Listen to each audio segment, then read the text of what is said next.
start. Unmute yourself. So shall we start? Yeah, please. Good evening, everyone, and I welcome you all on the ISC online PG class. And we shall be discussing a very important topic, and it's almost inevitable to evade this. Hypertension is always considered worrisome in any clinical situation, especially in the obstetric subset, where pregnancy-induced hypertension poses additional clinical, ethical, and academic challenges. To clear all the doubts regarding anesthesia management in a case of PIH, we'll be discussing today a long case on this. So I will take the privilege to introduce our speaker for today, Dr. Geraldine. He's a PG third year in the Department of Anesthesia, CMC Vellore. And our faculty for today is Dr. Ekta Rai. Madam is a professor and head CMC Vellore. Madam literally needs no introduction, but just a few words. She has more than 65 publications and various book chapters, and is an eminent faculty in various national and international conferences and numerous awards to his credit. She has been editor of IPA newsletter, associate editor JOCP, and WFSA course coordinator for pediatric anesthesia fellowship, and members of various boards. We also have another eminent faculty today, Dr. Smitha Elizabeth. Madam is a professor, CMC Vellore, and has numerous publications to his credit and taken lectures in various national and international conferences. We welcome you all. And before we start, let's have a Saraswati Vanna to invoke the blessings of the goddess.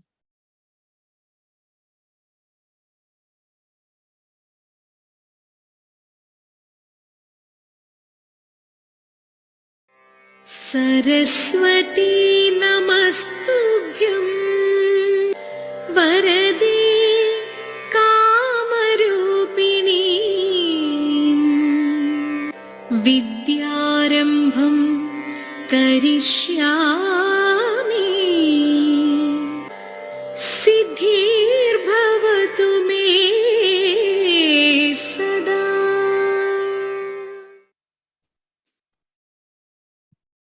And before we take the session forward, just a small announcement. If you have any queries during the session, it will be on, please type in the chat box. It will be answered at the end of the session. And please kindly mute your mic during the sessions. And we request all to be dressed properly in case your camera is on. Now I request our moderator to kindly take the session forward.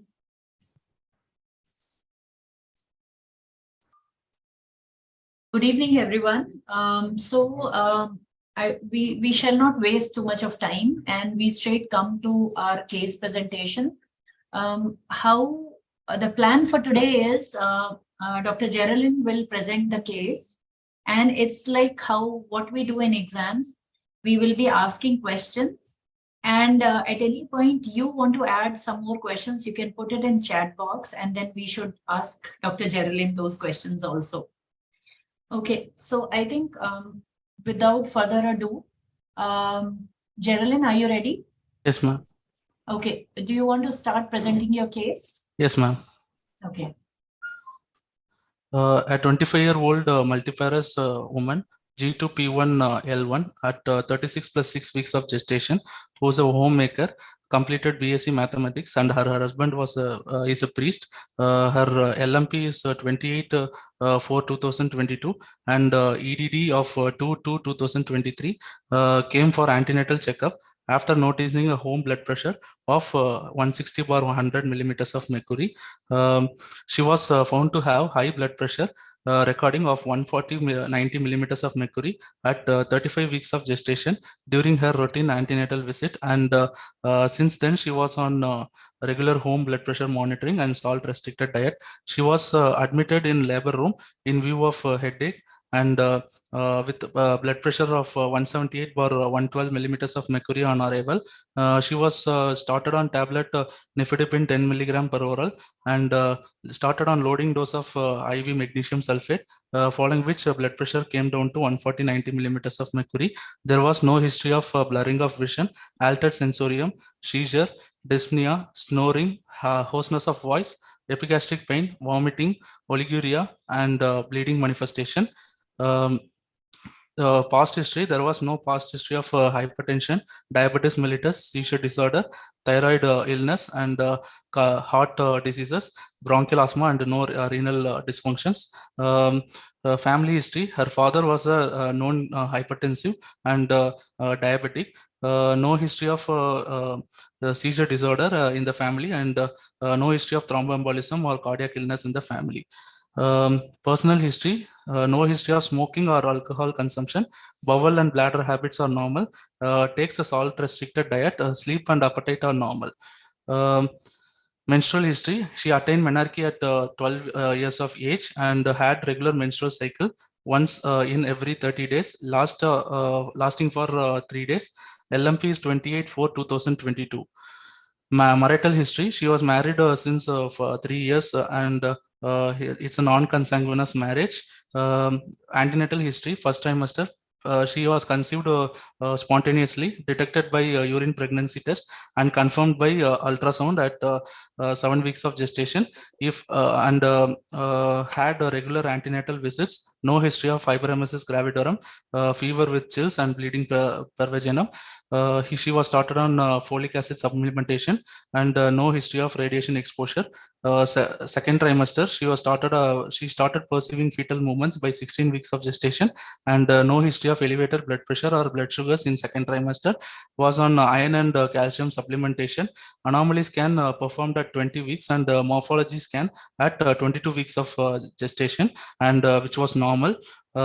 Third trimester, fetal movements were perceived well, and at 35 weeks of gestation, she was found to have elevated blood pressure in one of the antenatal visits and started on home blood pressure monitoring and salt restricted diet. No abdominal pain or contractions, no history of bleeding or leaking per vaginum, and no history of breathlessness on exertion or pedal edema. And booster dose was administered of tetanus toxoid vaccine was administered, and was on calcium and iron supplementation.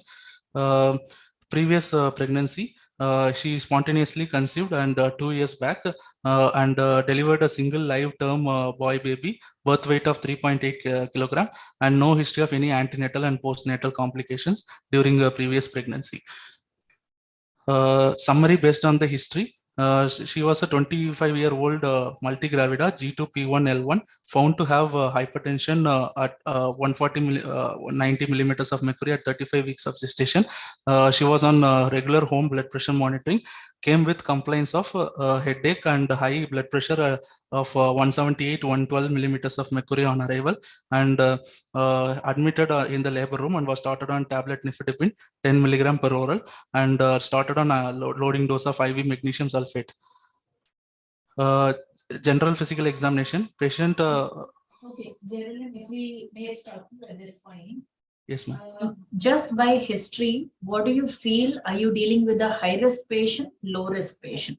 Ma'am, from history, I can find out that blood pressure was high, which is 178/112 millimeters of mercury, and she had a CNS symptom, which is severe, presented with a headache. So it, so the patient will be most probably severe preeclampsia.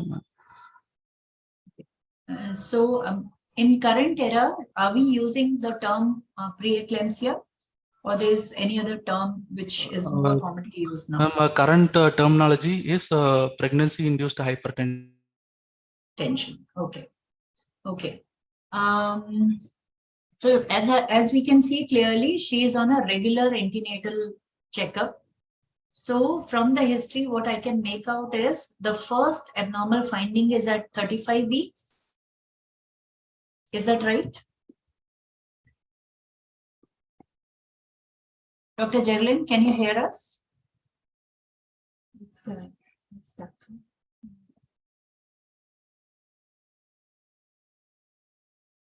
Geraldine, can you hear us? I think his network is unstable, ma'am. Yeah, no, we'll get him here, sir. We'll get him. Yeah, okay.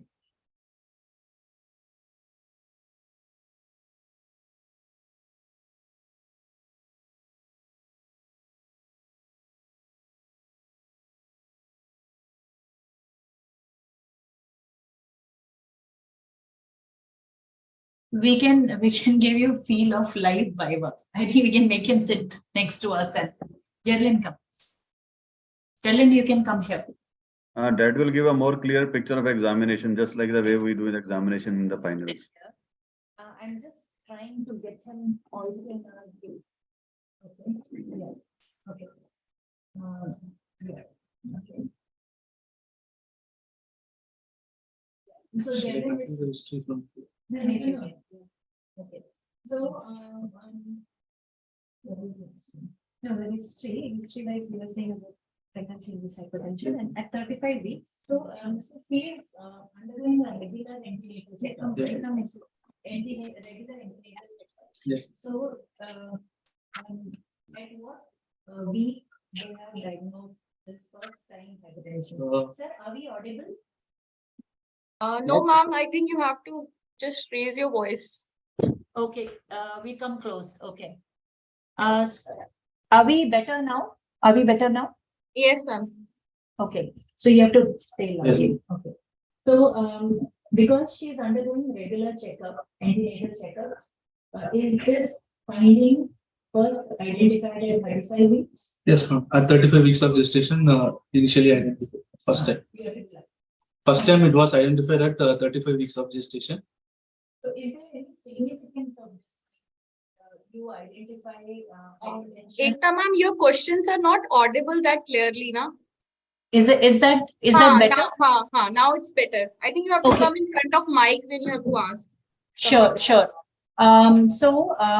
Is there any importance of the fact that we are identifying hypertension at 35 weeks, 20 weeks, or 8 weeks? Yes, ma'am.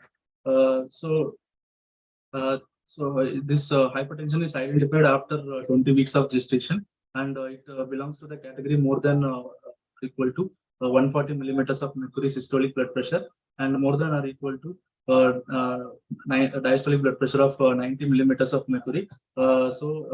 It can be probably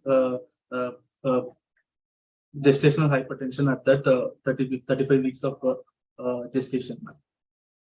Okay, so okay,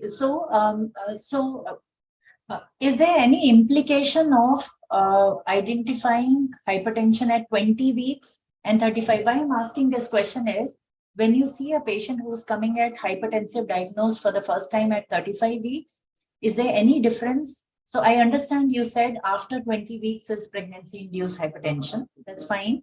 But is there any difference between identifying hypertension at 20 weeks and 35 weeks?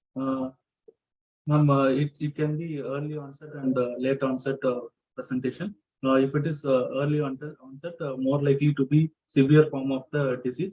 And in our case, it is 36 weeks of gestation. Which is late Which is onset. late onset. Which is late onset. So probably prognosis may be better. Okay. That's the significance. So you have given us a lot of negative histories. Okay. So what is the significance of the fact that she is delivering for the first time, second time, or there is a family history of hypertension? Ma'am, there is a risk factor. If the patient previously had history of preeclampsia, it is a high risk for next pregnancy developing preeclampsia, and family history of preeclampsia is one of the risk factor for developing hypertension, developing preeclampsia in pregnancy. Okay. So if you can share your examination findings.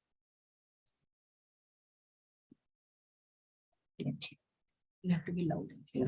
Okay.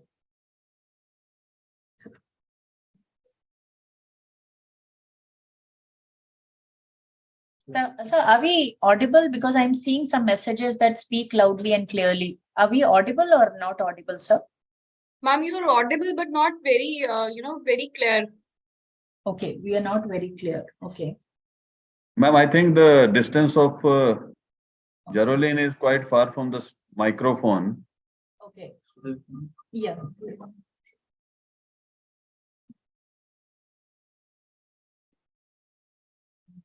Maybe you can turn it here. Oh, yeah.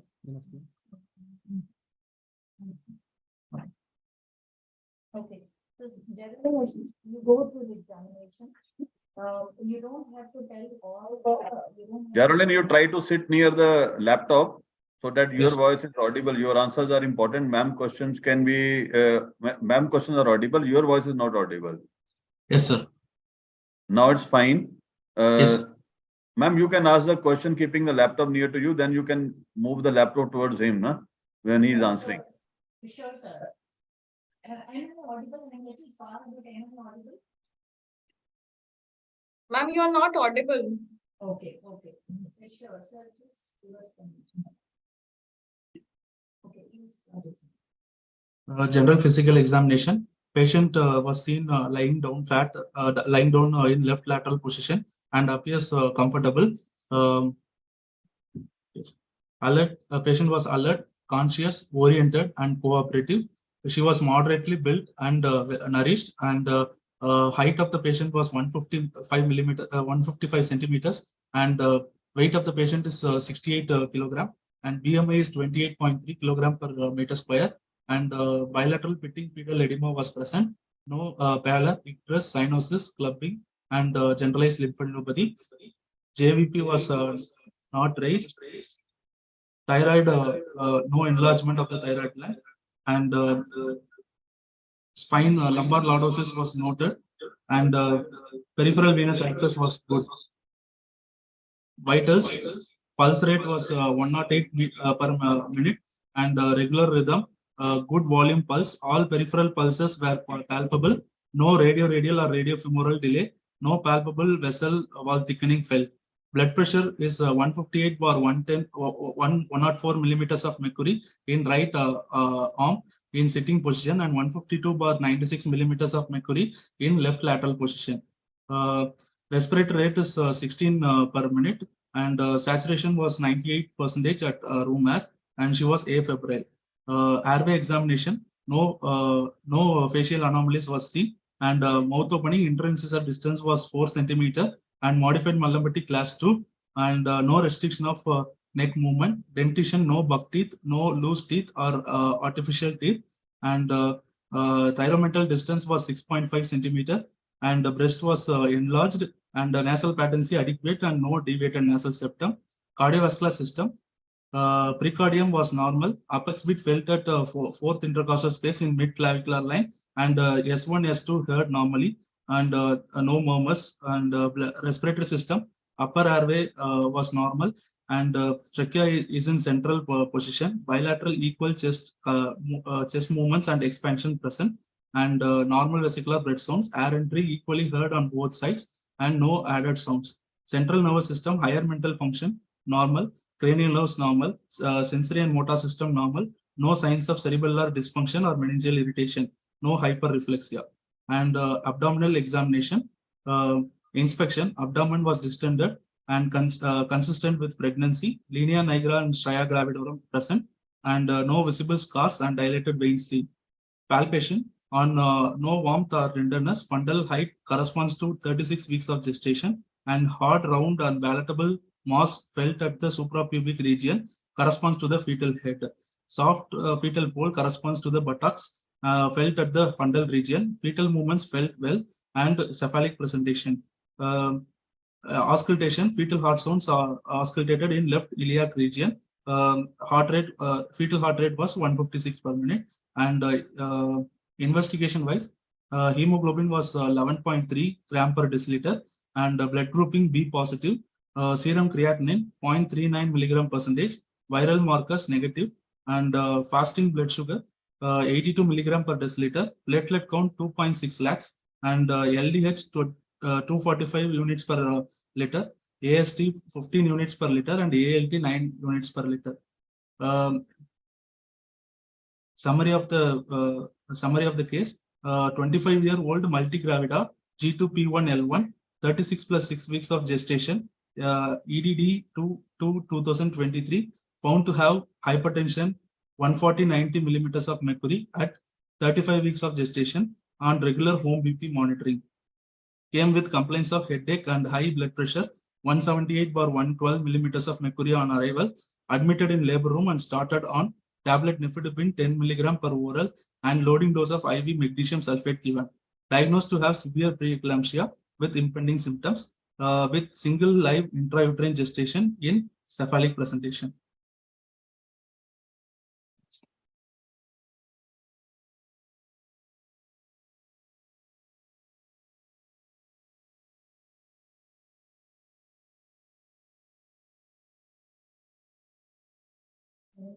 Caroline, where is ma'am?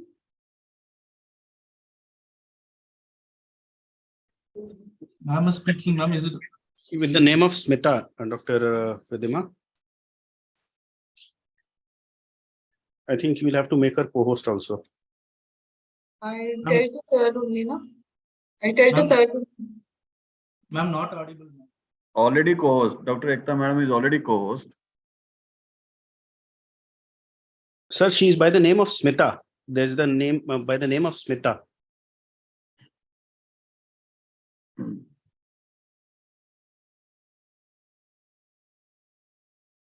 Okay. Done. Thank you, sir, and sorry for the trouble. Okay, so Geraldine, if we may ask you, in examination, why are we doing so detailed examination? Why don't we just check blood pressure, decide it's pregnancy-induced hypertension, and just correct the blood pressure? Why to take so much of trouble to, examine everything in details? Ma'am, in case of preeclampsia, there is a chances of multiple organ system involvement, and we have to assess all the system to find out the involvement of the multiple. If I may just interrupt you at this point, Yes, why ma'am. do you think there is multi-system involvement in PIH? It's only hypertension, right? Yes, ma'am.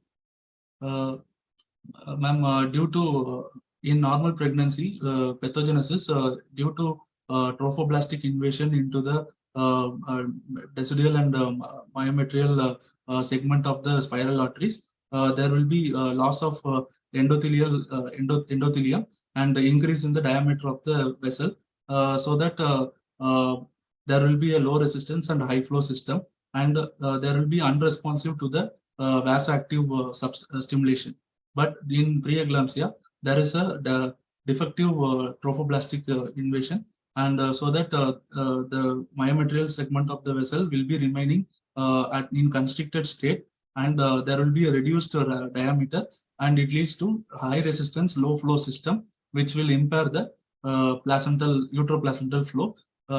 So this can lead to increased release of the systemic angiogenesis substances like FLT1 and endoglin, and this can lead to widespread endothelial dysfunction, which can affect the cerebral vessels, which can affect It's okay. So what you're saying is there can be endothelial cell dysfunction. Yes, ma'am. Now, okay, I got your point. I understood trophoblastic invasion, spiral arteries are no more low resistance.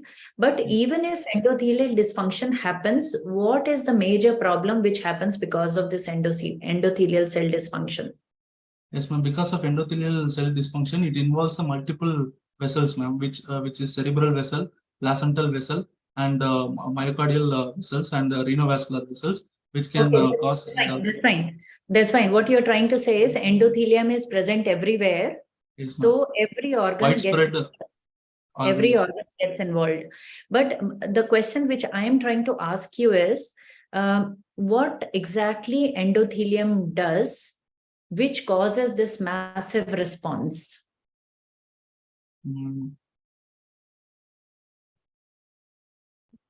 You got my question? Yes, ma'am. Yeah. So the question is, why is endothelium so important? We understood endothelium is affected. Ma'am, endothelium contains alpha receptors, which and endothelium is responsible for synthesis of von Willebrand factor. No, so if you just remember what's happening in preeclampsia, you are getting extremely vasoconstrictive state, right? Yes, ma'am. Yes. So endothelium releases nitric oxide. And it is EGI2. Yes, Okay. Both of them are responsible for vasodilation. And because endothelium is not producing NO and PGI2, the vasoconstriction starts to happen in all parts of body. Okay. Yes, and because of that, every organ starts to function. There's impairment of function. Okay. yes, ma'am. So that is why it's very, very important to. Director sir शायद बात किए हैं. It's very important to examine all the organs. Okay. Yes, and you examine them very well. Yes. Okay. Sure. Okay. So you also mentioned investigations, which Yes, I will hold on for a minute. If I may ask you, when will you call this pregnancy induced hypertension minor or mild or severe? How do you decide? There are two categories: mild preeclampsia and severe preeclampsia. So it is defined as a new onset hypertension, which is more than or equal to 140 millimeters of mercury systolic BP and more than or equal to 90 millimeters of mercury diastolic BP, or both after 20 weeks of gestation, and presence of proteinuria. In absence of proteinuria, it can be diagnosed with fetal growth retardation and presence of persistent cerebral signs and symptoms, and epigastric pain and right upper quadrant pain, and elevated liver enzymes, thrombocytopenia less than 1 lakh per cubic millimeter. Sure.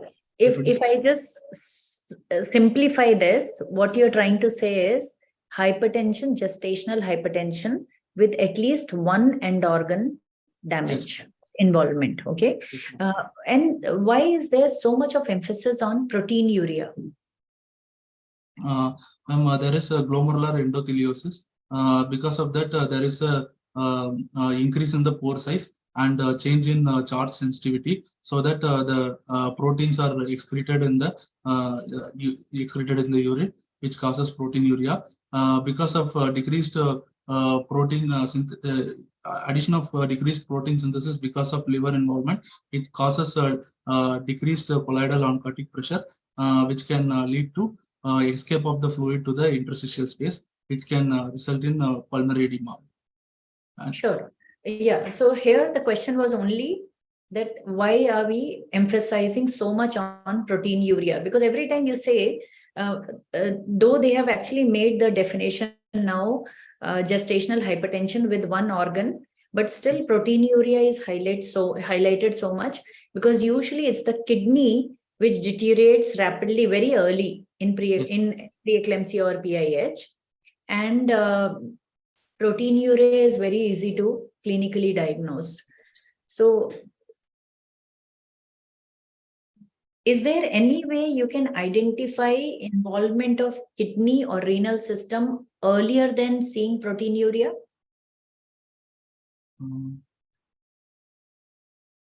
Oliguria. Oliguria will come later, you know. So oliguria means your whole perfusion is going down. So it's later. Proteinuria is earlier than oliguria. But my question is, can you identify it even before the ischemic insult of glomerulus happened? Actually, yes, you can measure.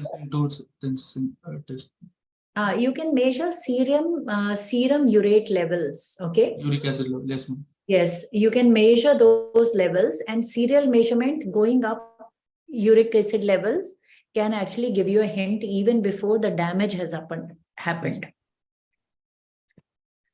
Is there any other predictor of preeclampsia which you can think of? Yes, ma'am. Presence, we can assess the placental growth factor, and we can assess the angiotensin 2 autoantibodies, and we can assess the rolling over test by performing the patient in the lateral position and made supine. If there is an increase in systolic blood pressure more than 20 millimeters of mercury, it shows that there is a presence of preeclampsia, which is comparable to angiotensin sensitivity test. And the uric acid level more than 5.9 milligram per deciliter is a early predictor for preeclampsia. What are the different risk factors of preeclampsia that you know? So different risk factors. It can be preconceptional and pregnancy-related risk factors. Preconceptional risk factors are primary gravida, advanced age more than 70, more than 40 years of age, and family history of preeclampsia, and previous pregnancy associated with preeclampsia, and maternal causes like obesity, diabetes, hypertension, thromboembolic events. And pregnancy-related issues like multifetal gestation and hydrops fetalis can be molar pregnancy can be a risk factor for Sure. So Geraldine, clearly I can see that your lady has got headache. Okay. Yes. Can you tell us why she is developing headache? Ma'am, one of the organ involved in preeclampsia is central nervous system. Because of increased systemic vascular resistance and intense vasoconstriction, it can lead to loss of cerebral autoregulation and lead to barotrauma in the cerebral vessels. It can lead to cerebral edema and cerebral hemorrhage, which can lead to increased incidence of headache and hyperexcitability, hyperreflexia, and coma can happen, which involves the posterior circulation. Yeah. So I'm just asking. I can clearly see that all these things can happen, and it can be. So you're trying to tell me, ma'am, I've got an easy patient. Then otherwise all these things could have happened. I understand that. But so you're trying to say headache is because of cerebral vasospasm, right? Vasospasm leading to loss of autoregulation. Okay. And can anything else lead to this headache apart from the vasospasm? So because of vasospasm, also the cerebral edema can develop because of permeability increase. Vasogenic. Yeah. Okay. That's the most common cause of headaches and visual disturbances. Yes. All right. Okay. You did mention when you were mentioning the investigations, you did mention that coagulation profile was done. Why did you do coagulation profile, or why did your OG doctors did the coagulation profile? Ma'am, coagulation profile, because one of the system involved in preeclampsia is a hematological system, and for a decision of regional versus general anesthesia, we need investigation investigation for coagulopathy. We should do serial monitoring of platelets to find out the thrombocytopenia. Okay. Is there any dangerous number we should be knowing? Ma'am, less than 50,000 absolute contraindication for neuraxial blockade. Okay. When will you say that liver is getting involved? At what platelet levels?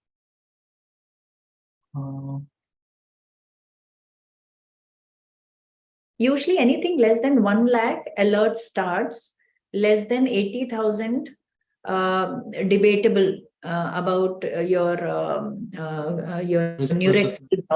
neuraxial blocks. Below 50,000, you do not do any neuraxial block. Okay. Yes. That's the significance of some number. Yes. So do you see this drop in platelet counts in all pregnant, PAH patients? Ma'am, severe preeclampsia leads to thrombocytopenia less than 1 lakh. So all severe preeclampsias, you see this less than 1 lakh? No, ma'am. No. Can you tell us what percentage show this drop in platelets? So it's actually low. It's 20% only. So severe preeclampsia based on your BP finding we diagnosed, not based on platelet values. Okay. Okay. So all right. So I also realized that you mentioned about airways. So is the airway easy for this? Is it going to be easy intubation or difficult intubation, this patient? Difficult intubation, ma'am. Because there will be a mucosal capillary engorgement, and there will be a edema over the pharynx and larynx, and there is a easy chances of bleeding, and patient can present with subglottic edema.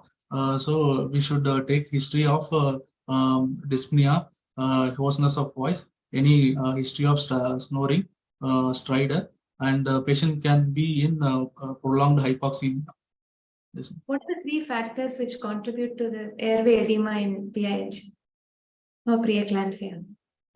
Mucosal engorgement, and What is the albumin levels like? What is the change in the capillaries which cause the edema? So Dr. Smitha already hinted there are 3 factors. You mentioned one factor. yes, You mentioned hypoalbuminemia. Hypoalbuminemia. Then the second thing is the increased capillary permeability is present. Yes, And because of the hypertension, what happens to the hydrostatic pressure?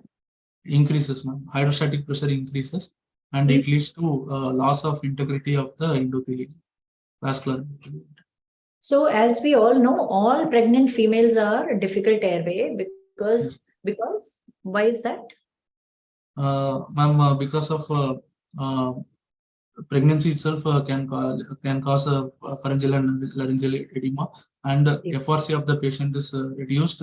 It's okay. It's okay. We're just trying to keep it to airways only, because progesterone induced mucosal edema develops in all pregnancy. What we are trying to highlight here is airway in hypertensive patients, PIH patient, is more difficult for these 3 reasons. Okay. Yes. This is what we are trying to do. Geraldine, can you tell us what is the classical triad of preeclampsia? The triad of preeclampsia is new onset hypertension, proteinuria, and edema. Which is the one which is not considered? Now edema is not considered. So why is that?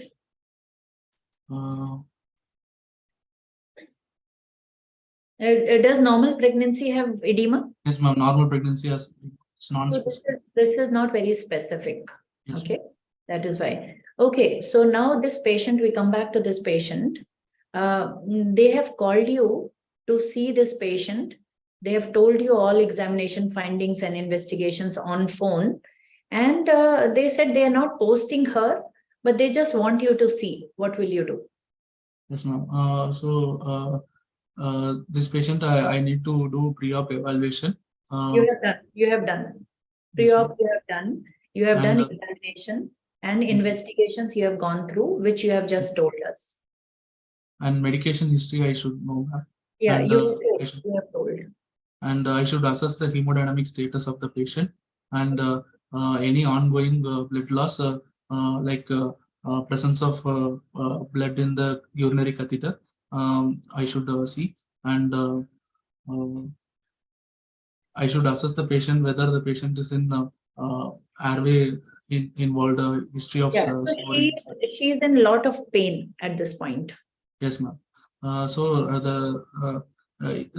should offer labor analgesia for this patient early in preeclampsia.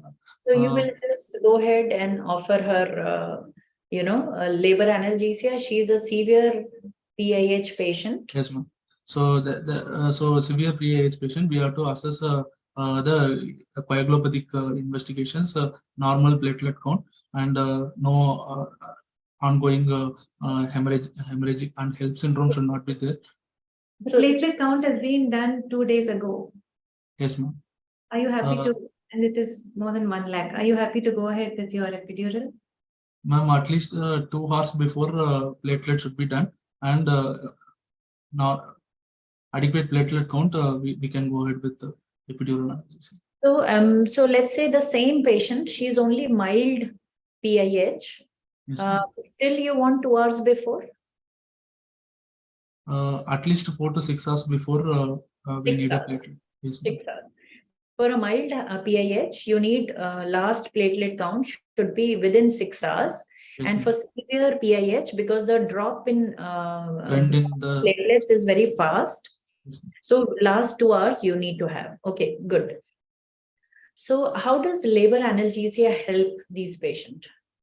Ma'am, offering a labor analgesia decreases the stress hormones are released in the patient, and patient will be it decreases the maternal hyperventilation, which can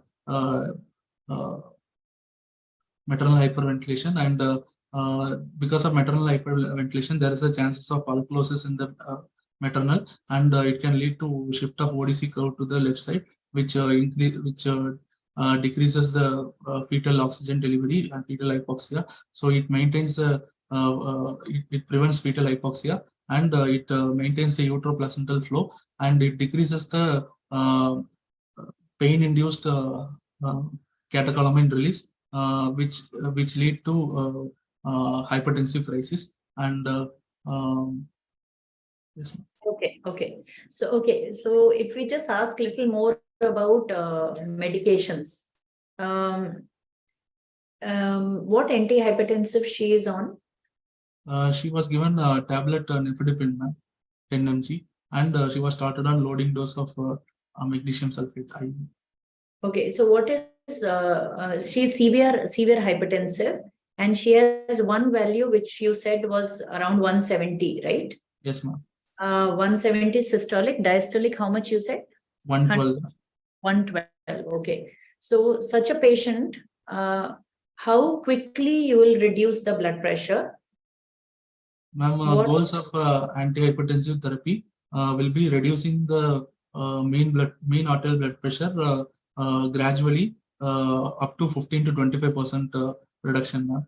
And target for systolic blood pressure is 120 to 160 millimeters of mercury, and diastolic blood pressure is 80 to 105 millimeters of mercury. Okay. So what are the other drugs which can be given usually in such situations? Yes, ma'am. A tablet Lavitrol, which can be given 100 mg BD or 200 mg BD, maximum dose of 1600 mg per day, and oral or IV? Oral or IV? Oral. Okay. What about somebody asks you to start ACE inhibitors or angiotensin 2 antagonists? Ma'am, angiotensin inhibitor, ARBs and AC inhibitors are contraindicated in pregnancy. Yeah, after 20 weeks or Yes. 25. She's almost 36 weeks. 36 Okay, weeks. sure. Have you ever used methyl dopa? No, ma'am. No, okay. Okay, sure. So what is the role of adding magnesium sulfate in this patient? What is the reason why they added magnesium sulfate? The primary role of magnesium sulfate is to provide neuroprotection. So it will act on NMDA NMDA antagonist, and it will increase the seizure threshold and gives neuroprotection. Okay, sure. What dose you start? Which regime you go in your hospital? In our hospital, we follow Zuspan regimen, Okay. which is 4 gram of magnesium sulfate, 20% is given over a slow IV over 5 to 10 minutes, which is followed by infusion of IV magnesium sulfate 1 to 2 gram per hour. Okay. What is Magpie trial? Magpie trial is a collaborative study on magnesium sulfate in reduction of progression of gestational hypertension to preeclampsia to eclampsia. It showed decreased maternal morbidity and mortality. And what is the dose as per Magpie trial? I think pretty much similar, 4 to 6 gram. Yes, But then after that, they start with the infusion, 1 to 2 grams per hour. yes, ma'am. Okay. And why do you want to monitor something while you're giving magnesium, and why? Ma'am, while giving magnesium, I will be monitoring. Before starting magnesium, we should do potassium analysis. It should be normal. before starting the magnesium. And monitoring, we have to monitor the urine output, which should be more than 30 ml per hour for preceding 4 hours. And we should monitor respiratory rate, which should be more than 16 per minute. And we should monitor deep tendon reflex, patellar reflex, which should be present. Okay. Why are you monitoring the urine output? Ma'am, magnesium sulfate is mainly excreted through kidney. So if there is a presence of renal insufficiency, magnesium sulfate has narrow therapeutic range. In that therapeutic range itself, toxicity can happen if there is a renal insufficiency. What is the normal therapeutic range you will accept for magnesium? Normal therapeutic range is 4 to 7 milliequivalents per liter. What can happen if the level goes higher than that? For the level of 10 milliequivalents per liter, it will cause loss of deep tendon reflexes, patellar reflexes, and more than 12 milliequivalents per liter, it will cause respiratory paralysis, and more than 25 milliequivalents per liter, it will cause cardiac arrest. Okay. Where does it work, magnesium? Magnesium mainly acts on the NMDA receptor and causes antagonism, and it will cause vasodilation in the cerebral vessels, other mesenteric vessels, and placental vessels and renovascular system. Okay, what are the ECG changes you see when magnesium toxicity is starting off? At levels high, like lower than 10 milliequivalents itself, you will see ECG changes. So what are they then? Yes, ma'am. Prolonged PR interval and a wide QRS complex can be seen. It can lead further if you don't control the levels, and what can happen to this prolonged PR interval and QRS? It can lead to AV nodal and SA nodal block can happen. And then? And after 25 milliequivalents, it can lead to asystole, cardiac arrest. Okay, so it can even lead to cardiac arrest. So if you have to, if suppose unfortunately this happens to us, what should we do? Cardiac arrest happens. What should we do?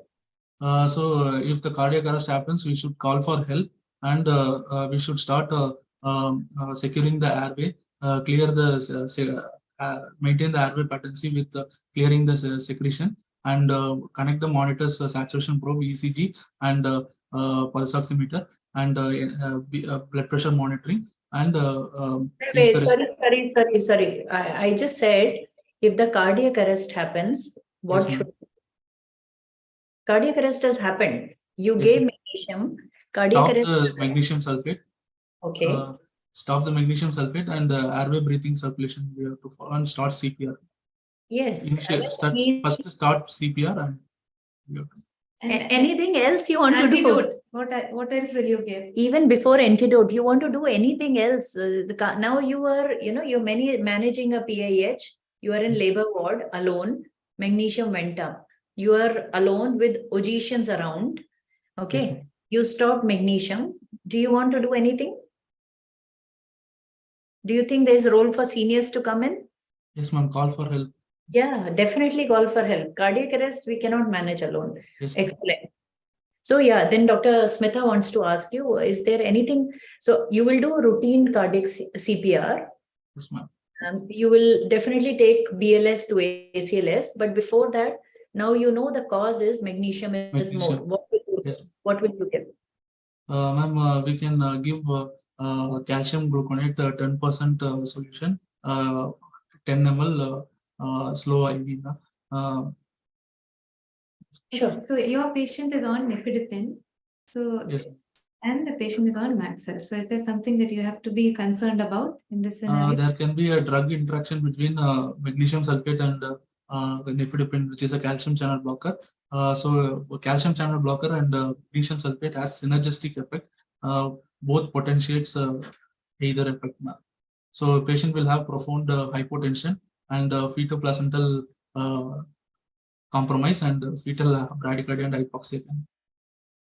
Okay, so you went there, you saw her. Sorry, in pre-op assessment, one more thing. If the patient also complains of some abdominal pain, how will you approach this abdominal pain? Ma'am, location of the abdominal pain, if it is in the epigastric or right upper quadrant pain, it can be a severe form of preeclampsia involving the liver. So we have to do the liver enzymes and rule out the liver involvement. Yeah, so what do you think it's happening? Maybe it's happening. Why are we pain? During the involvement of the liver, there can be a periportal hemorrhage, and there can be a deposition of the fibrin over the hepatic sinusoids, and hepatic necrosis can happen, hepatocellular necrosis can happen, and after that there can be a subcapsular bleeding, and rupture of the hepatic cells can happen. Because of the stretch of the Glissen's capsule, there is a pain in the epigastric and right upper quadrant. Okay. And okay. All right. So okay. So now they have posted. So you went and saw the patient, and you were trying to offer labor epidural analgesia. Platelet at that point was 1 lakh. Yes. Okay. But then suddenly the physician decided to shift her to for delivery. Okay. Yes. So if you can tell us what are the factors which guide us to immediately deliver the baby? Yes, ma'am. There are some factors which require immediate delivery of the baby, which is involvement of the CNS and ongoing eclampsia, and retinal detachments, headache, and progressive thrombocytopenia, and progressive renovascular damage leading to kidney failure, and liver dysfunction, which has abnormally elevated liver enzymes, and fetal distress is one of the indication for immediate delivery. Okay, so if I just put it for everybody around, if I put it more systematically, CNS wise, if there is any eclampsia, which your patient does not have, GCS, dropping GCS less than 13, any cortical, especially when you have patients with headache, look for cortical blindness and retinal detachments. You need to look for these things, or TIA, small TIA, stroke also. One, cardiorespiratory system, any failure of heart or lung in any form is an indication. Platelet counts dropping below 50,000 is an indication. Renal, as you said, increasing creat is an indication. And liver, you said, as INR going up, platelets, we already said dropping. So these are a few indications where immediately you have to deliver the baby. Okay. So let's say now he's posted. Okay. She's posted. How will you plan your anesthesia? How will you prepare your theater? Okay. For this patient, she comes under a category of severe preeclampsia, and investigation wise, platelet was 2.6 lakhs, and no elevated liver enzymes, and airway examination also, there was 4 centimeter intrinsic distance, and there was no restriction of the neck movements, and there was Geraldine. Yes, ma'am. This difficult airway is not because neck is not moving. Yes, ma'am. We know, but it's still a difficult airway. Yes, ma'am. Okay. So the question is, this patient, don't repeat the same thing, because in interest of time, just tell us how will you, what, so in short, I'm asking what are the concerns and anesthesia concerns, and how will you prepare your theater, and what is your plan for anesthesia is what I'm. For this patient, I will assess the patient preoperatively, and medication and hemodynamic status. All that is done. We have discussed and we know everything, pre-op, examination, history, and investigations. Now this patient is coming for. Yes, ma'am. Yes. Okay. I will be planning for neuroaxial block treatments with spinal anesthesia. This patient has got severe hypertension. Yes, And ma'am. this patient has got headache. Yes, ma'am. So how will you decide whether you want to give spinal or GA? So the decision between spinal and GA depends upon the coagulopathic factors and ongoing convulsions and ongoing hemorrhage, ma'am. There is no convulsion at present and no ongoing hemorrhage at present, and coagulopathic studies are normal, ma'am.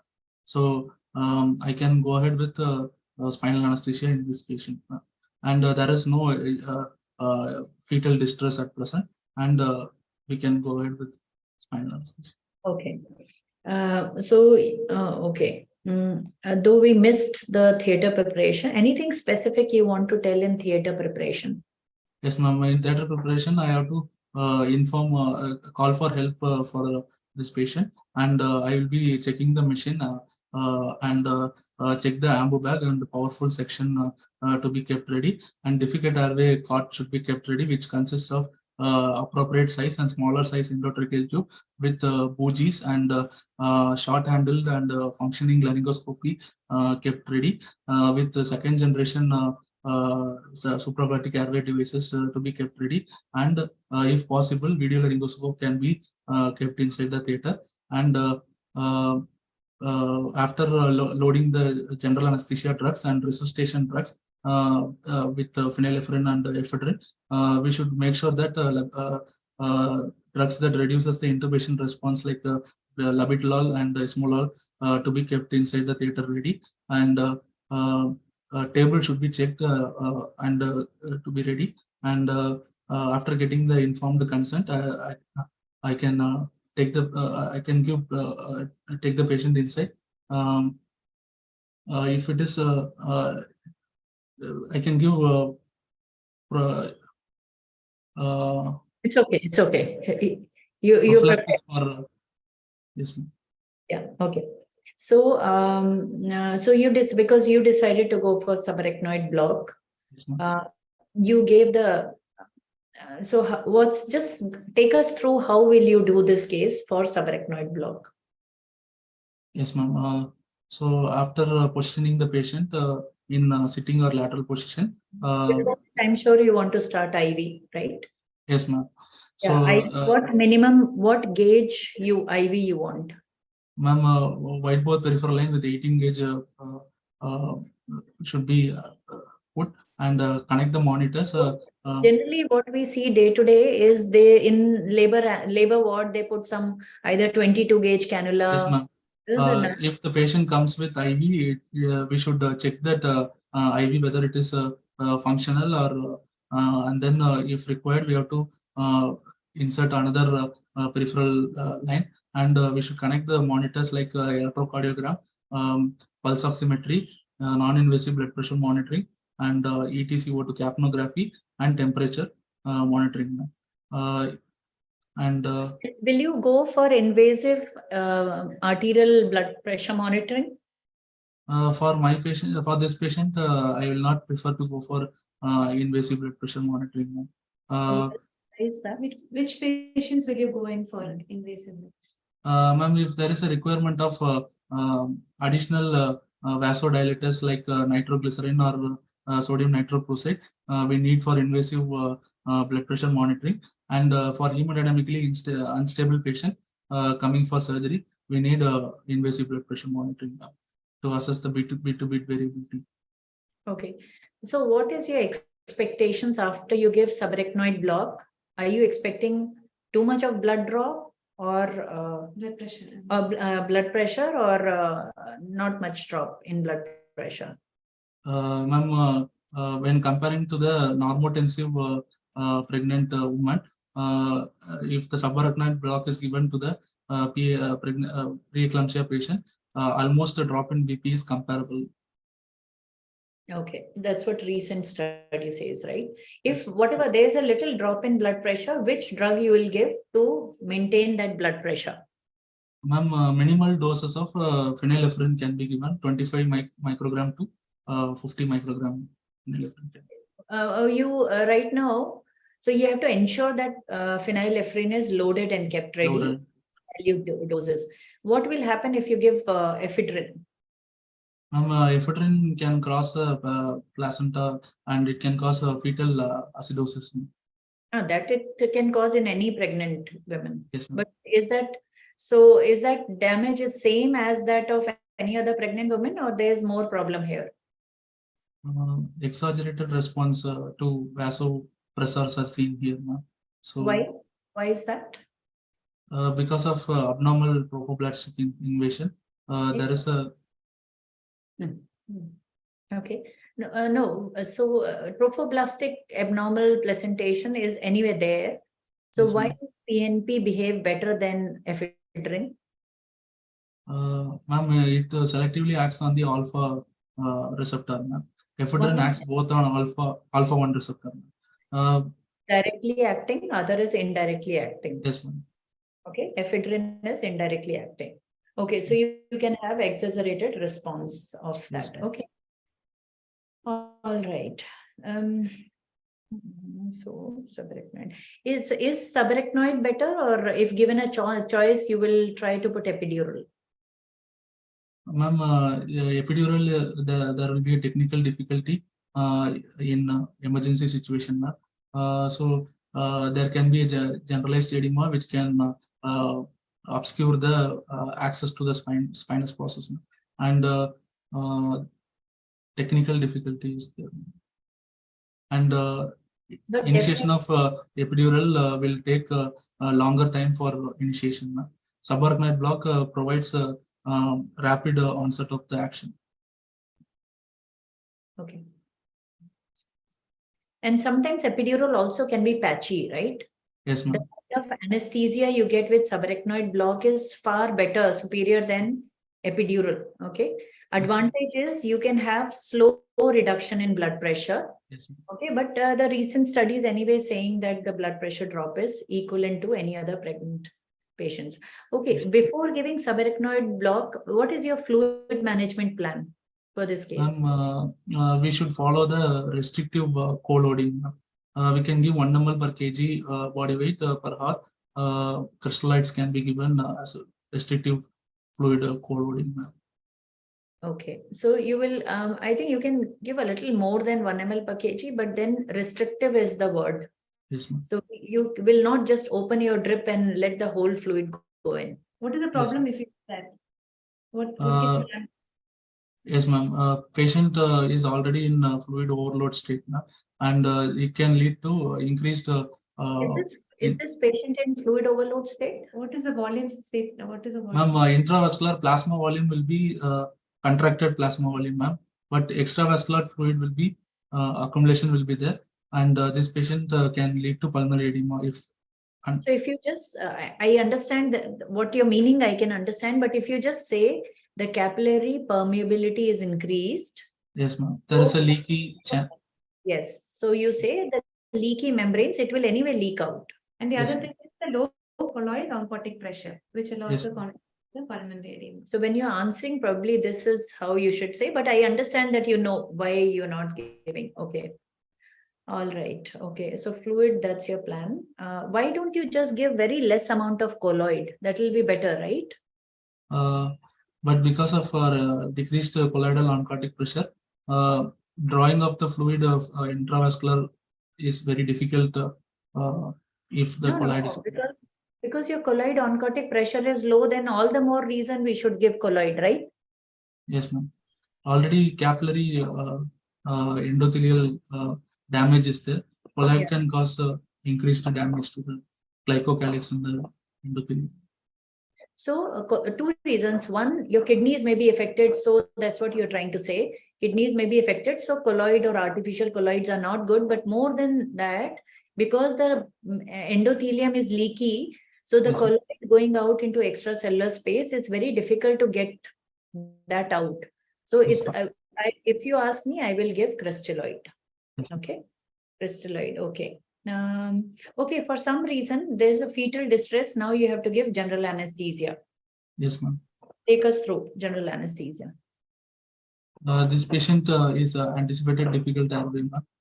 So machine should be checked and difficult airway cot should be kept ready, and help should be called for this patient, and patient should be shifted to the operating table after getting the informed consent, and connecting the ASI standard monitors like and electrocardiography and ETCO2, non-invasive blood pressure, temperature monitoring, and pulse oximetry. And after shifting the patient to the table, there should be a wedge which displaces the uterus, which prevents the inferior vena cava and iotocaval compression.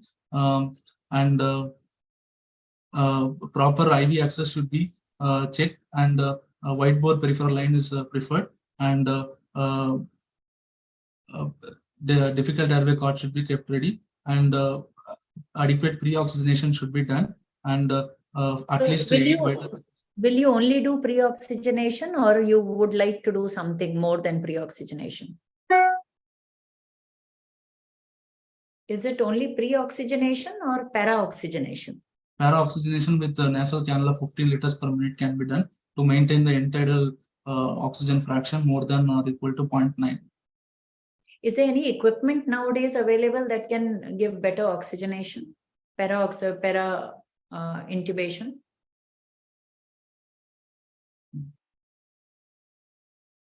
What is Thrive? Yes, ma'am. It's okay. Yeah. So, but what is available in your setup? Ma'am, in pulmonary. Ma'am, we are using a nasal high flow.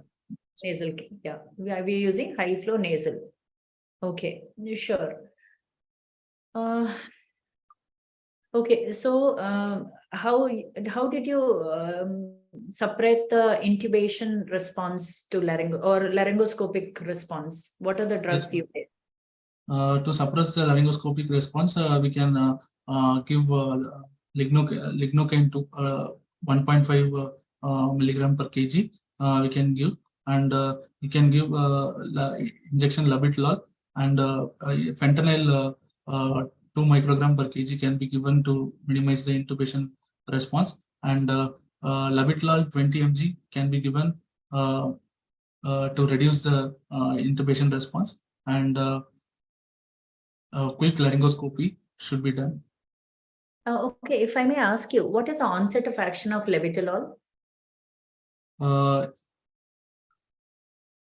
Sort of action is 3 minutes. 5 minutes. 5 minutes. And what is the duration of action? Duration of action is 20 to 30 minutes. 20 to 30. Do you have better drug which is shorter acting and faster acting for laryngoscopic response? Esmolol can be used, 1.5 to 2 milligram per kg. You can use a shorter acting because this response is going to be for a short time. So use shorter acting drugs. Now you said fentanyl 2 mics per kg. Are you worried about anything if you're giving that high dose? It can cause fetal depression and respiratory depression, and so neonatologists should be informed about fentanyl administration, and the neonatal resuscitation should be ready. So if I may ask you, or if I'm your junior and I say, let's not give fentanyl, and at least baby will come out with more vigorous, and what will you do? Maternal condition is more preferred. Okay. So what can happen if you will not suppress laryngoscopic response properly? What can happen? What can happen? Exaggerated hypertension, which can lead to cerebral hemorrhage, and patient can go into stroke, and CNS manifestation, post-op seizures can happen, convulsions can happen. Okay, so I think this is a very, very important point. If we are not careful and we don't suppress a laryngoscopic response, intracranial hemorrhage happens, and this is the most common cause of maternal death. So, so this is very important to suppress. And as you correctly said, give good dose of fentanyl, suppress the response, and let neonatal team know that you have done this. So you have to definitely tell neonates that baby is going to be not very awake or a little drowsy. Okay. Yes. Anything you want to ask? Okay, so while you are doing all this, you're preparing your theater, you're planning to give GA, IV is settling, the patient throws the fit or Yes, seizure. What will you do? ma'am, before, so we have to start with the airway breathing and call for help, and airway should be maintain the airway patency, and breathing should be assisted with bag and mask ventilation. If and we can assist with mechanical ventilation also. And for circulation, we have to establish IV access, and we have to start magnesium sulfate loading dose and infusion. So, how long magnesium will take to act?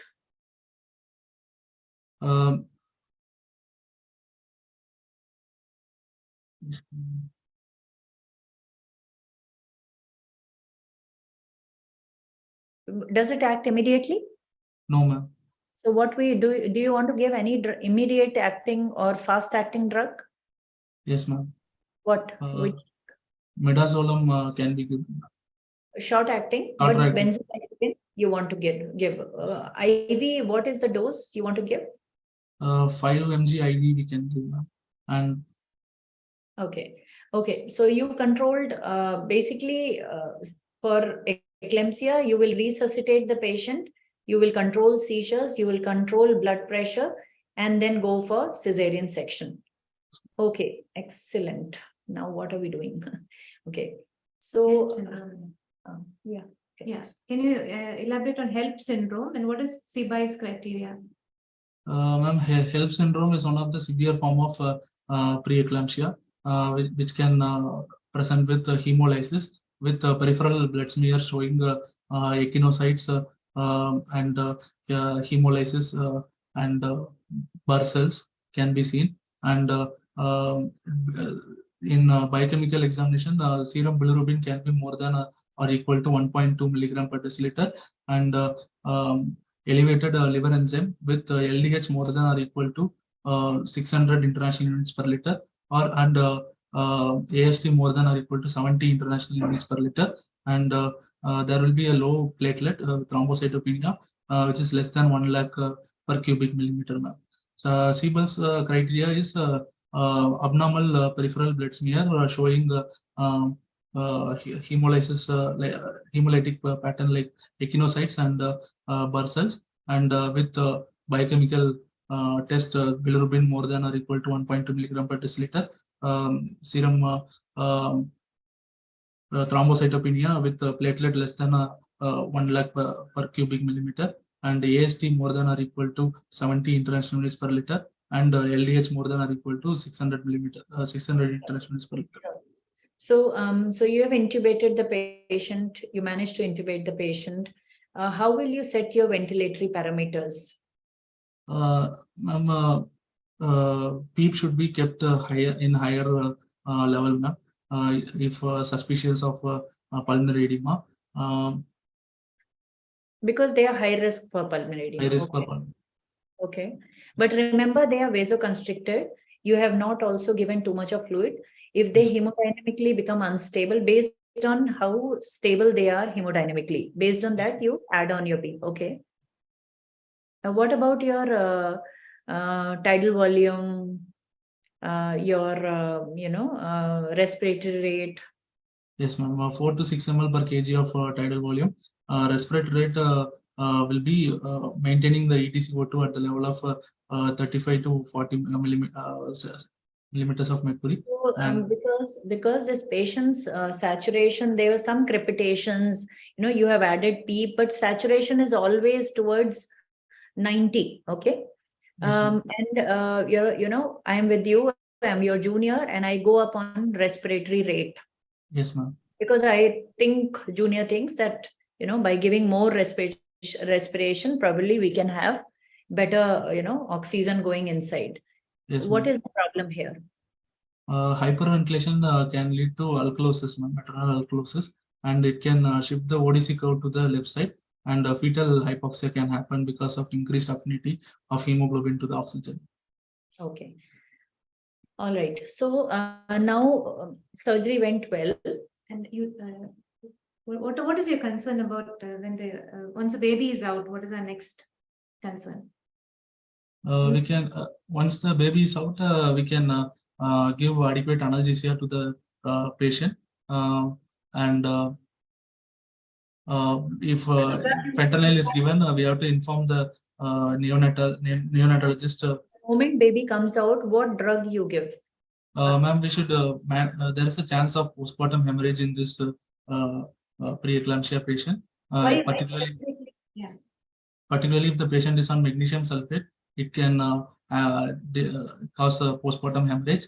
Uterine atony can happen, ma'am. So we have to start on oxytocin infusion to manage the postpartum hemorrhage. Okay. Is there any drug you're especially worried about in terms of oxytocics? Ma'am, because the patient is hypertension, we should consider avoiding the methyl ergotamine. Okay, methyl ergometrin. Okay, and is there any concern regarding muscle relaxant? Yes, ma'am. If the patient is on magnesium sulfate, it can potentiate the action of the non-depolarizing neuromuscular blocking agent. So we should be careful on using the muscle relaxation, and it is better to monitor the neuromuscular monitoring with peripheral nerve stimulation. Okay, now luckily we are very lucky and everything went all right. Okay, your intubation was fine, your PPH didn't happen, they could deliver the baby. Baby is also doing all right. Everything went all right. Now it's time to extubate. What are your concerns and what will you do? Yes, ma'am. If for extubation, I should look for any suspicious for pulmonary edema and hemodynamic status. And if there is no problem in development of pulmonary edema and hemodynamic stability is there, we can extubate the patient. Okay. And monitor the patient in the high dependency unit. Okay, so a question. Okay, you will extubate the patient. During extubation, there is a chances of extubation hypertensive response. So I have to be careful in minimizing the extubation response by using labetalol or short-acting SMOL. So if I just, okay, so we extubated and we are shifting to ICU and ICU says we don't have bed. And the surgeon is very happy to keep this patient in ward. No, ma'am, this patient needs close monitoring for at least 24 to 48 hours, ma'am. Because pre-eclampsia patient can develop eclampsia even after delivery of the fetus.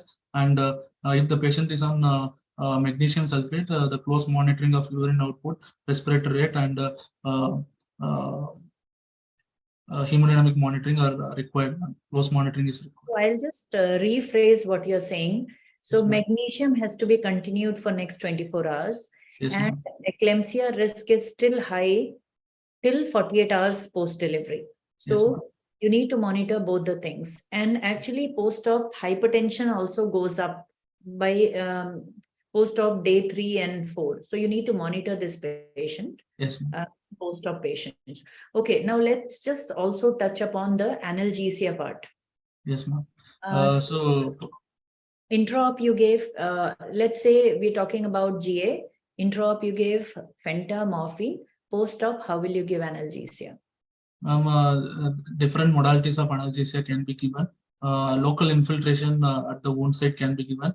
Otherwise, ultrasound guided transverse abdominis plane block can be given. Intravenous opioids can be given in the form of patient controlled analgesia. And NSAID is better avoided in this patient because it can affect the kidney and platelet function, and paracetamol should be avoided if there is involvement in the liver. And yes, all right, so if I have to ask you 5 take-home messages, what you want to kind of recall, what you learned? Managing the patient with preeclampsia is a critical situation. We should always call for help and discuss with the consultant. And airway management should be properly planned because it is already an anticipated difficult airway. And review of medications are very important.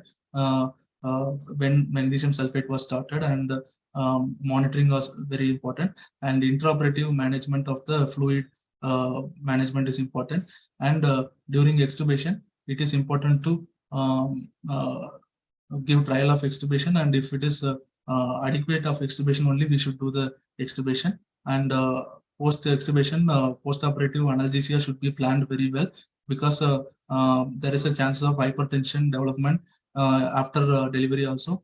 So pain management is very important to prevent hypertensive responses. So post-operative analgesia should be planned, and monitoring of the patient in post-op period should be planned, and continuation of the magnesium sulfate and stopping the magnesium sulfate should be planned.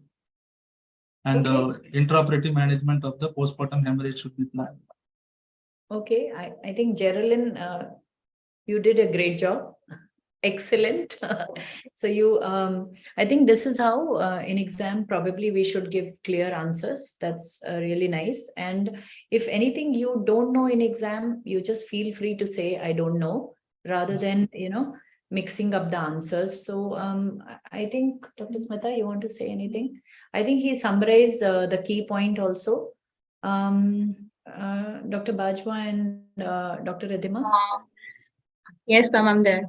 So I must congratulate Geraldine for the successful case presentation, and thank you for all of you, for especially the faculty, for active participation. Ekta ma'am, we have some questions, queries. Can we take them one by one? Yeah, I can see that. I'll just read out for your convenience. Okay. So the first question is sequence of events for early diagnosis of PIH. Okay, so Geraldine, you want to take or you want us to tell? Already discussed also, but you can repeat. Probably one more point if you want to add the placental growth factors. We already discussed. We actually discussed this during our discussion. And one person has asked why labetalol is not given as the first option. Actually, labetalol is drug of choice now.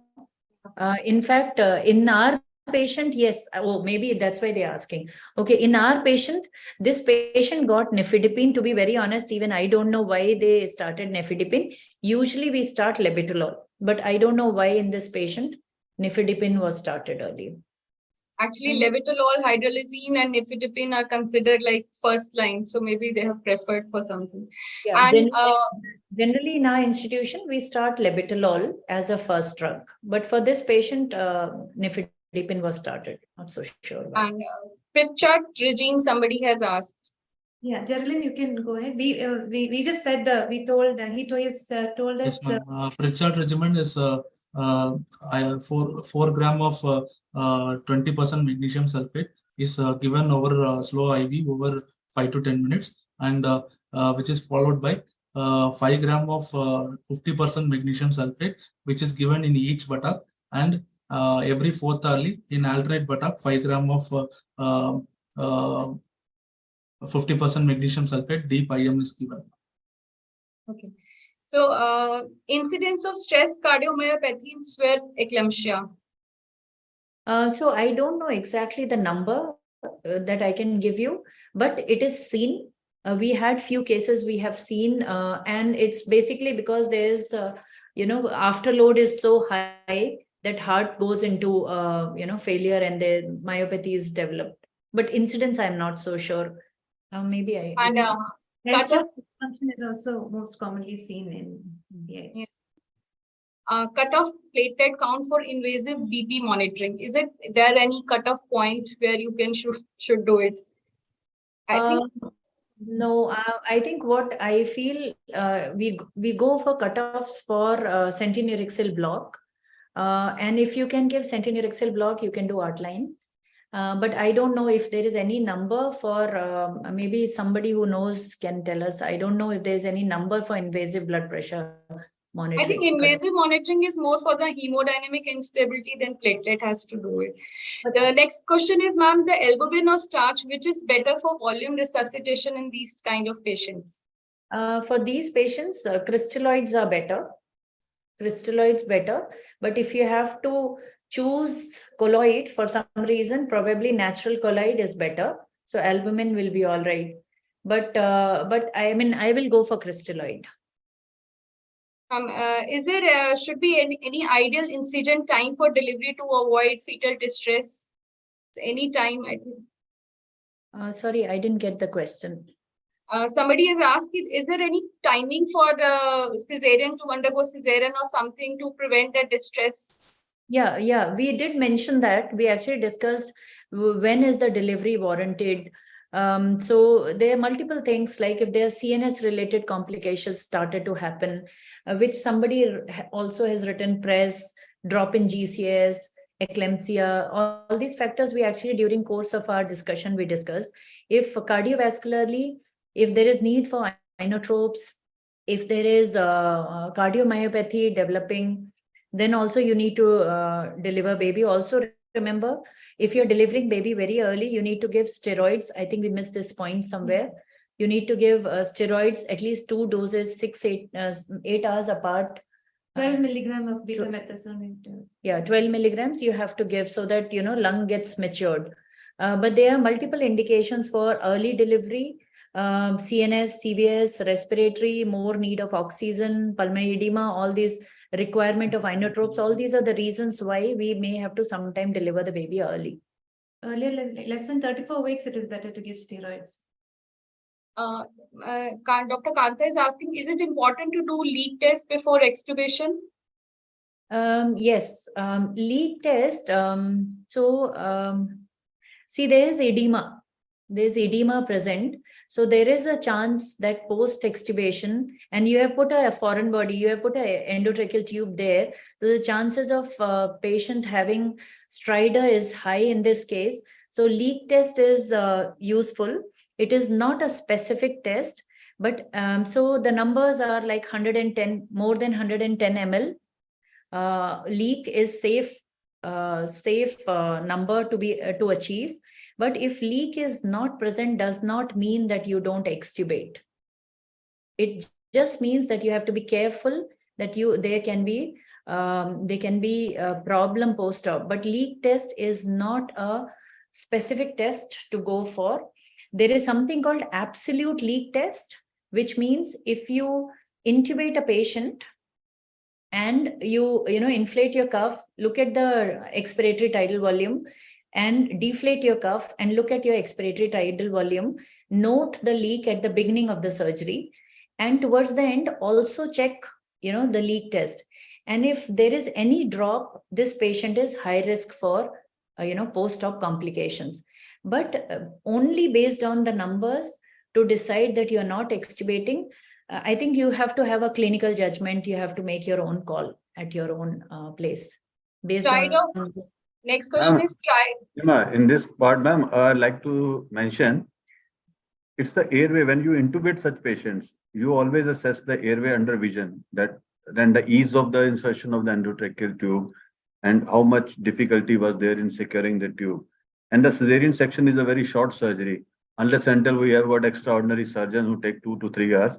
Otherwise, it's almost finished in 30 to 40 minutes, maximum 1 hour, if you can say. Within 1 hour, the main reason for getting edema in these patients is many times surgeons wants a head down position, just so that getting the baby out of the section, they just want the gut to go upwards. So during that head down position, the chances are there of edema. But you are right that leak test is not a specific for extubation. Extubation, I think it's better to go for the extubation as already the uterus is empty, the abdominal pressure, which was pushing the diaphragm up, is almost released now. So respiration won't be a problem. The only thing is the head down position should not be for a long period in these cases, where the leak test becomes a little significant.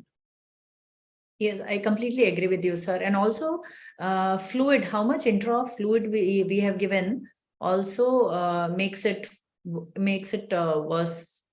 So I think probably I'll say that, yeah. Someone is asked, ma'am, induction of choice, drug of choice for induction, propofol or etomidate? Drug of choice. I think propofol is fine. You just have to remember that they can be drop in, it causes vasodilation. So I think I'll go with propofol. That's fine, I think. Jalandhar has As said, there is no advantage of etomidate over propofol in these cases unless the cardiomyopathies and other cardiac diseases are also present simultaneously. Yeah. Propofol is equally safe. Yeah, I completely agree with you, sir. One is intraoperative midazolam and magnesium sulfate both can be given at the same time, or one should give midaz intraoperatively and start magnesium sulfate post-op. Geraldine, you want to answer this? Yeah. Generally, you should answer. Slowly, I realize we are taking the bio. Ma'am, midazolam is early onset of action. So we prefer midazolam to be started early if magnesium sulfate can be started simultaneously because it has delayed onset of action. So both will be. What about Jernil? What about the Apgar scoring of the baby? Is the use of midazolam and magnesium sulfate? Yes, sir. Magnesium sulfate will decrease the Apgar scores, and midazolam also will decrease the Apgar score. Does magnesium sulfate crosses the placental barrier? I'm trying to be little external. Don't take harsh. Yeah, little external only. Yes, sir. It can cross. It can cause fetal muscle weakness and. Anyway, but the doses in the very low doses, the midazolam, we don't use that much higher doses. Type of the availability factors affecting the placental barrier, the placental crossing. So midazolam is not going to impact it's a short onset, is not going to affect the Apgar score. Many studies are there. So don't worry about use of midazolam. Magnesium sulfate is always a controversial depending on, because we were always thinking of pending eclampsia. Sometimes for these reasons, I think at many places in India, there are classes on these eclampsia and pre-eclampsia together. The residents of the obstetric and gynecology and as well as the anesthesiology, they sit together for a class, and that brings a better coordination among the two specialities when dealing with such patients. Because in emergencies, majority of times at night, the youngsters are there, a third year PG student or a senior residents, and similarly on the other side also. So that is the way to go forward from here. When having a together classes, you can understand the physiology and the drug mechanism much better. And next question is, why alpha methyl dopa is not used nowadays? Geraldine? He won't be able to answer. It's a difficult question for him. It's a difficult. So yeah. So alpha methyl dopa is the centrally acting alpha-2 agonist. Basically, it causes orthostatic hypertension. It also causes bradycardia. Remember, it causes depression. So post-operative maternal depression is quite common generally, and you're adding one more drug to it. So because of these reasons, a better drug is available, which is labetalol. So labetalol is preferred. And incidence of again cardiomyopathy, and is it pre-operative 2D echo is must in these patients? I mean, 2D echo nowadays is very easy because all of us have got ultrasound. So if I will have such a patient, definitely I will scan the heart before I induce. Must, I think it's good to do to rule out cardiomyopathy, but I don't know whether I can call it a must. Yeah, that's true. There are no certain guidelines, at least in Indian scenario, the resource limited nation. Its availability is always better. You can plan your anesthesia management, but availability is not universally, ma'am, present everywhere. Majority of the sections doing in the peripheries and the resource limited scenarios, and where the ultrasound is sometimes very difficult to provide it to these patients. But I think when you are undergoing a ultrasound for this antenatal period, it's better to have this one echo of heart also. I think in those centers it's easily available, I think. Yes, I agree, sir. Now there is Tunstall failed intubation drill. Which one? Geraldine. Yes, ma'am. Was it? So, Everyone keeps going into sleep mode in between. Yes. IDA recommendation for intubation is limit the intubation attempts to 2 attempts and limit the supraglottic airway device attempts into 2 attempts, and cutoff for saturation is more than or equal to 95%, and maintain nasal para-oxygenation with 15 liters of oxygen to maintain the end-tidal oxygen fraction more than or equal to 0.9. Yeah, I think Tunstall gave it in 1976 to maintain the cricoid pressure and turn the patient to lateral and head down, and use, if the patient is able to ventilate with the nitrous oxygen, then you can deepen it. But now it has been modified and we have a better failed drill.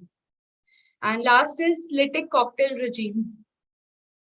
Lytic cocktail we don't use nowadays, but it is something that was used initially for women with preeclampsia.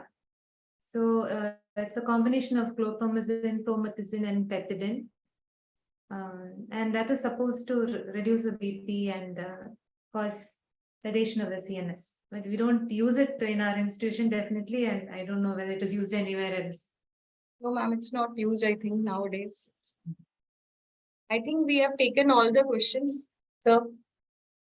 You can invite the audience also. They can unmute themselves and ask the question directly to Jaronil and to the faculty present here. Everybody can answer on behalf of Jaronil here. Jarolin, I'm confusing your name since last 3 days. You know, Jarolin, apologies for that, huh? IV dose of labetalol. Somebody has asked IV dose of labetalol. Gerald, questions to you.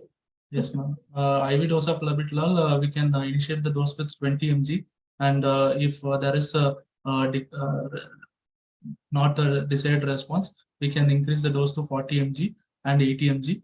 We can go up to 300 milligram maximum dose.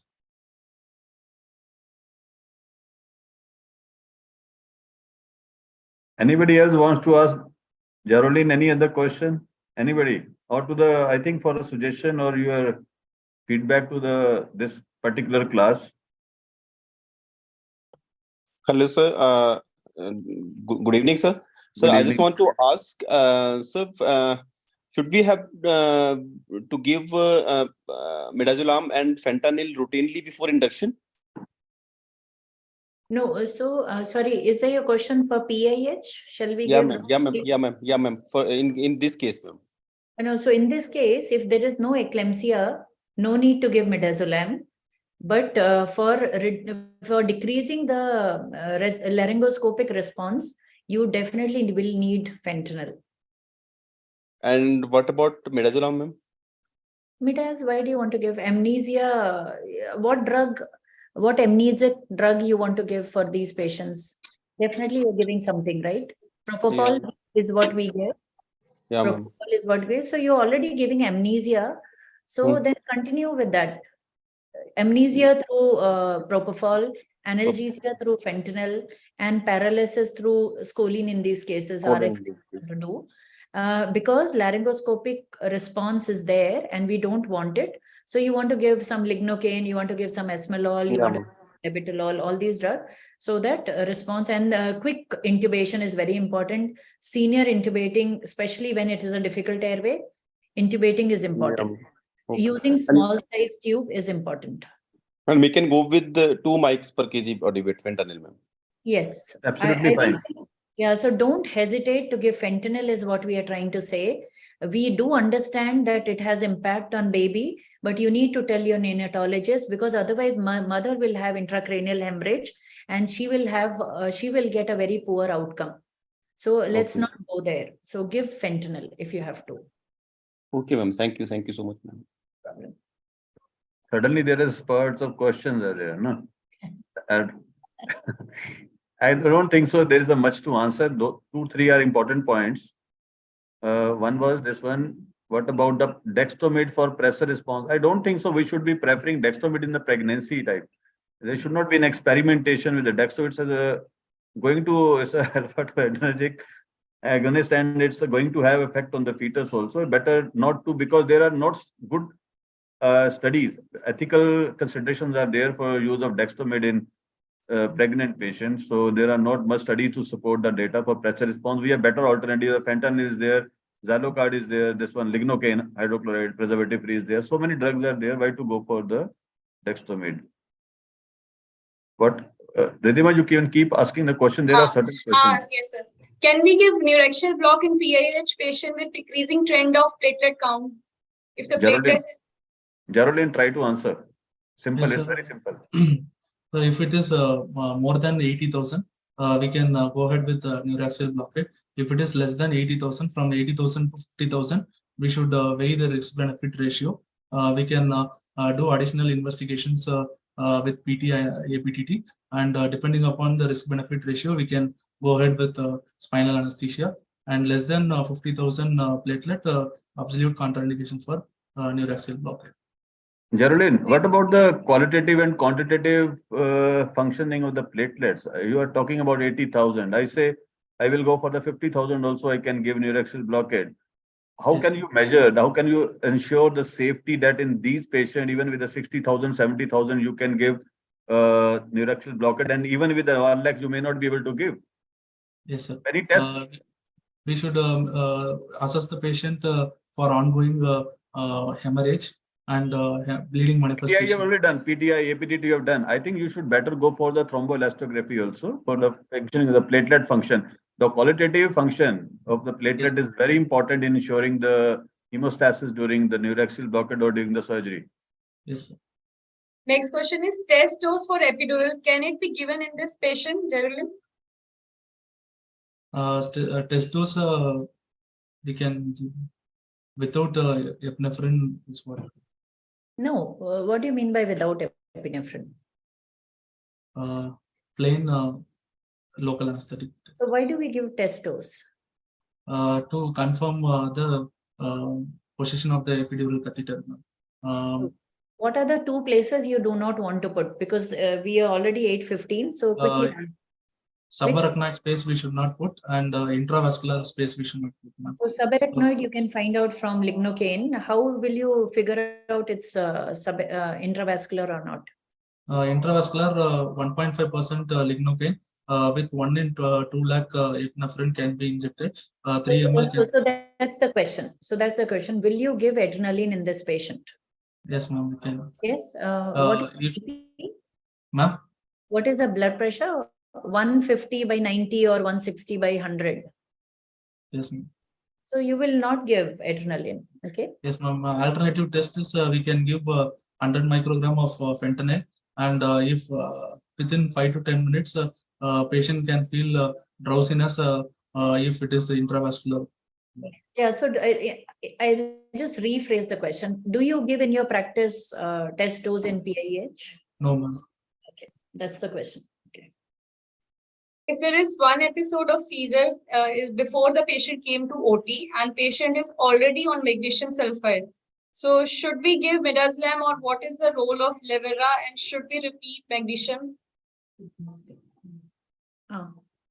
Geraldine, for you, all questions for you. If there is no recurrent seizure, no need for repeated dose of magnesium sulfate, we can continue the infusion and we can go ahead for procedure. If there is recurrent seizure, we can give 2 gram magnesium sulfate bolus over 5 minutes. If it is if it is resistant to magnesium sulfate, we can go to alternate drug with phenytoin 15 milligram per kg. Body weight. Geraldine, this one episode has happened. This is second episode. Patient is on Magself, so you give another bolus is what another bolus. Yes, ma'am. The question is, should we give midazolam, and what is the role of Levera? Is Levipril, I'm assuming. Yeah. Yes, sir. Okay. And it's a very good question actually. If you can answer this, you can get the honors also. I'm telling you, I will tell you the answer. If you can answer, you will get the honors. Ma'am, Ektar, I may not give. I will give you as external. Sir, recurrent seizure after magnesium sulfate, we can give magnesium sulfate 2 gram bolus, and if it is not corrected, we can give phenytoin 15 milligram per kg or benzodiazepines like midazolam and diazepam. See, now the catch here is, first of all, in the history, whether the patient had any epileptic history or not, or it's purely due to the epileptic, the scenario. A seizure episode happened during this pregnancy only, or it was prevalent previously. Now, even with the administration of magnesium sulfate, the patient still had seizure. That means the patient's nervous system is refractory to the receptors are refractory to the treatment with magnesium sulfate. Definitely, the midazolam may not be able to midazolam rather than going for the midazolam. Levera is a better choice. You upload, you give the loading dose of Levera. You want to a patient safety. You want to bring the patient to the operation table and take it out patient safely. So it's always better to load with Levera. At least phenytoin you can give, but phenytoin is again enzyme inducer. It's better go for the Levera. And when you upload this one, give the loading dose, you at least get a safety limit. This one, the OT period, the operation period will be covered with that thing. Once the delivery is done, the risk factors are reduced to a good value. So you may not be if the patient is having the scissors due to pregnancy, you have almost removed the risk factors. So it's always better if the patient has second episode. It's a no question that magnesium sulfate will be able to control, because perioperative seizure are going to harm your management. That is the answer for these type of patients. Yes. Okay. Yes, sir. So if you would have answered, I would have honors for this thing. This is beyond. This is a question for senior residents, not for the PG students actually. I think so. We have taken all the questions. Okay, so now time to give marks to Geraldine. What? The marks you give, sir. Then marks will give. We will just want anybody wants to ask another 5 minutes. We have got any suggestion or any question. Our student is here. Geraldine is here. You can unmute yourself and ask the question.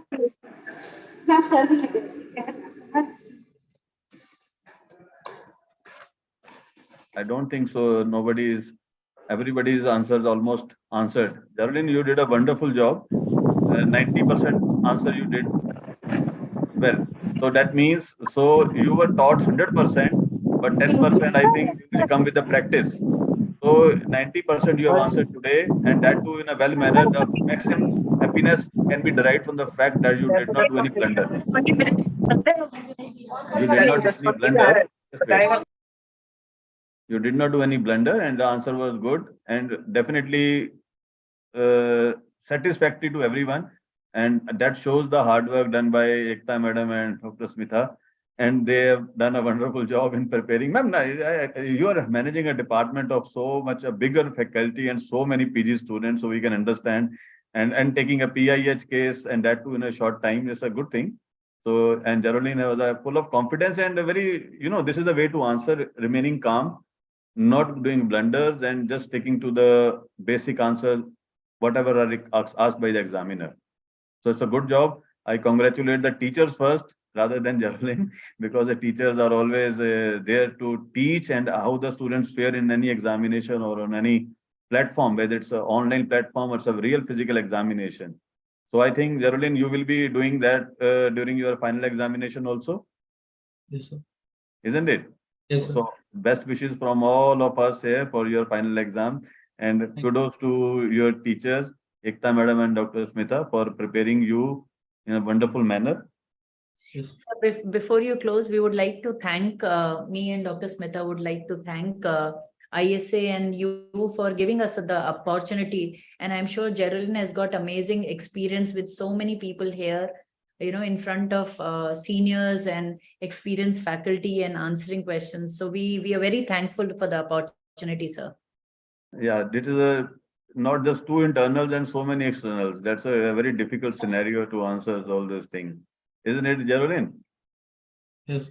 And smile at least. Now your examination is over. You can smile. You can smile with, and you can show your Colgate. Whatever you done today in the morning, you can smile with the last. Is passed sir now, you have given passing number to Geraldine. He was just getting a shy, just like that. He's really appearing for the examination today. That's a good attitude and wonderfully done. I think we have made that aura, sir, that he's actually appearing for the exam. Yeah. Yes. And the internals are sitting there, so definitely that was a good exam. So wonderful job. And I think time is now over and we should be saying goodbye and good night to everyone. And the next class will be on the how to prepare for your theory and practical examination. And Dr. Baljit Singh sir will be taking that class for every PG student. I will be sending that messages at least 2 to 3 times in the coming week, so that every student can attend that class and they can take a tips how to appear for examination and how to do well in the examination.